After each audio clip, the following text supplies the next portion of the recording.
Kawasaki disease, तो यह बीमारी 5 साल से कम उम्र के बच्चों को प्रभावित करती है। लक्षण की बात करें तो इस बीमारी में बच्चे को तेज फीवर आएगा, साथ में आंखों का जो सफेद हिस्सा है उसमें लालिमा यानी आंखों में रेडनेस की समस्या। जीव की बात करें तो इस बीमारी के चलते बच्चे की जो जीभ है उसमें सूजन और जो जीभ है वो लाल दिखाई देगी।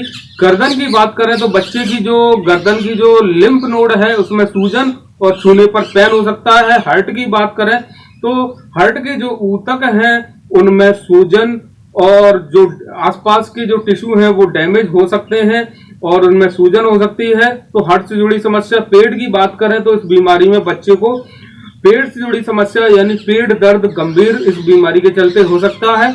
और जॉइंट यानी पैरों के जो जॉइंट है यानी पैरों में दर्द। और जो स्किन की बात करें तो स्किन पर लाल चकत्ते और पपड़ी नुमा जो स्किन है उसकी बच्चे की निकल सकती है। तो इस तरीके की समस्या इस बीमारी के चलते हो सकती है। जोखिम की बात करें तो जोखिम अगर 3 या 4 लक्षण एक साथ दिखाई दे यानी उसकी जीभ भी लाल है, आंखें भी लाल हैं और जीभ में स्वेलिंग है, पेट में उसके गंभीर पेन है, तो स्थिति यानी बच्चे की गंभीर हो सकती है और यह मामला यानी दिमाग तक पहुंच सकता है।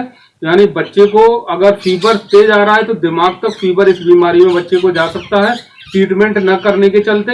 यानी मैं डरा नहीं रहा हूं, इसके लक्षण इस तरीके के हो सकते हैं, इसीलिए इसको हम ऑटो इम्यून डिसीज के नाम से भी जानते हैं और भी कई नामों से इसको बोला जाता है।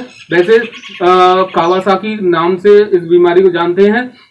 तो टेस्ट की बात करें तो इस बीमारी का पता लगाने के लिए हम टेस्ट यानी एक्सरे है जो बच्चे का कर सकते हैं, चेस्ट पीए और ब्लड टेस्ट कर सकते हैं, एब्डोमिनल अल्ट्रासाउंड कर सकते हैं बच्चे का, सोनोग्राफी भी कर सकते हैं।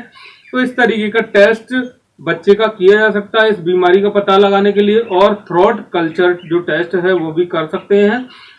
इस बीमारी से राहत पाने के लिए जो ट्रीटमेंट है वो मैं बता रहा हूँ, तो हो सकता है आपको फायदा हो जाए अगर आप ग्रामीण क्षेत्र में रहते हैं। यानी रोग से लड़ने की, इस बीमारी से लड़ने के लिए हम इंट्रावेनस इम्यूनोग्लोबिन बच्चे को आईवी देते हैं, जिसे हम आईवीआईजी के नाम से जानते हैं। तो आईवीआईजी एक एंटीबॉडीज का एक सॉल्यूशन यानी मिश्रण या घोल है जो स्वस्थ रक्तदानकर्ता से प्राप्त किया जाता है और एंटीबॉडीज के तौर पर बच्चे को आईवी देते हैं।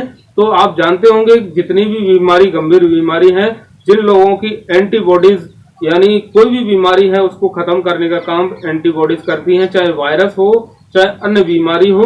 तो इसको देने पर बच्चे की जो बीमारी से लड़ने की क्षमता है वो बढ़ेगी और हम कार्टिकोस्टेरॉइड दवा दे सकते हैं और या फिर इस साइड में जो दवाइयां चल रही हैं तो उन दवाओं में से किसी एक दवा को आप सुबह शाम बच्चे को दे सकते हैं। और ड्रिप की बात करें, ड्रिप के साथ में किस तरीके से ट्रीटमेंट बच्चे को दे सकते हैं, तो आप फॉर एग्जाम्पल के लिए बच्चे को पेट दर्द हो रहा है तो आप कोई भी ड्रिप लीजिए, चाहे डीएनएस चाहे आरएल 500 ml यानी 500 ml में आपने डीएनएस लिया।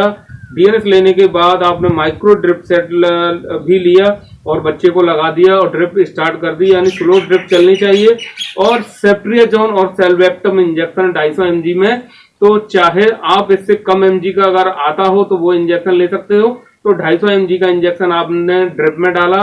ड्रिप में डालने के बाद आपने अमोक्सिलिन एंड पोटेशियम क्लाबुलेट में 250 mg में अगर इंजेक्शन मिलता हो आपके पास में, या फिर 200 250 जितना यानी ज्यादा से ज्यादा 300 mg में, तो आपको 250 mg का इंजेक्शन जहां तक है मिल जाएगा।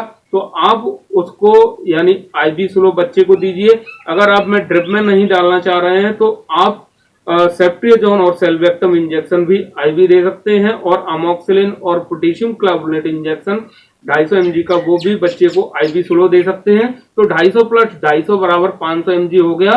तो 5 साल यानी 4 साल का बच्चा है या फिर 3 साल का बच्चा है तो आप उसको आईवी स्लो दीजिए, यानी बच्चा उसको झेल लेगा। बच्चा को आप कुछ ना कुछ खिला दीजिए, खाली पेट आप इंजेक्शन ना लगाएं, ना ही आप इस तरीके का ट्रीटमेंट करें। और जैसे बच्चे को फीवर है तो मीकासिन 100 इंजेक्शन आता है। तो मीकासिन 100 इंजेक्शन अगर बच्चा 2.5 साल का है या 2 साल या 3 साल का है तो आप 1 ml लेकर बच्चे को आईवी स्लो दे सकते हैं। अगर आप यानी कई तरीके से इंजेक्शन दिया जाता है, जैसे या तो आप ड्रिप में डालें तो ड्रिप में आप 2 या 3 इंजेक्शन नहीं डाल सकते, दिक्कत हो सकती है। अगर इंजेक्शन ड्रिप में ही फट गया तो परेशानी गंभीर होगी। या फिर आप एक एक करके इंजेक्शन दीजिए, चाहे एक इंजेक्शन ड्रिप में डालिए, बाकी का इंट्राकेथ में आप दे सकते हैं, या फिर सभी इंजेक्शन इंट्राकेथ में यानी इंट्राकेथ के थ्रू आईवी दे सकते हैं। तो मीकासिन आप अगर 5 साल का बच्चा है तो मीकासिन 100 ml का पूरा यानी 1 एम्पुल दे सकते हैं। अगर 2.5 साल का बच्चा है तो 1 ml हम दे सकते हैं बच्चे को।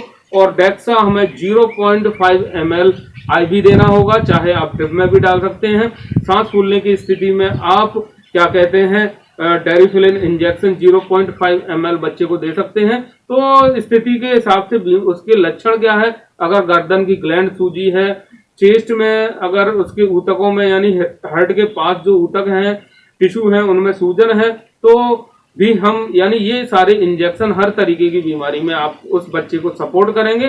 बच्चे की जो झेलने की कैपेसिटी उस समय क्या है और आप डोज किस तरीके से दे रहे हैं उसके ऊपर डिपेंड है। छोटी सी गलती बच्चे की जान ले सकती है। तो मेरे वीडियो देखकर आप यानी कॉपी ना करें, यानी आप ट्रीटमेंट ना करें, दिक्कत खड़ी हो सकती है।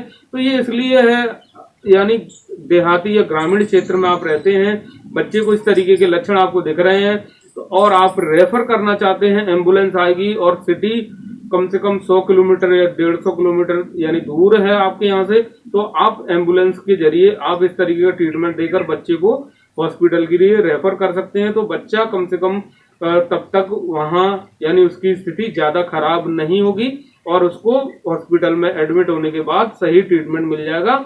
और इसमें क्योंकि 18 साल से कम उम्र के जो बच्चे हैं, लोग हैं, उनका यानी बीपी चेक नहीं किया जा सकता, यानी किया जाता है सॉरी, पर इस स्थिति में अगर सांस फूल रही है, दम घुट रही है, बच्चे की सांस लेने में दिक्कत हो रही है, तो आप पल्स ऑक्सीमीटर से उसका यानी ब्लड में ऑक्सीजन का लेवल और पल्स रेट चेक कर सकते हैं।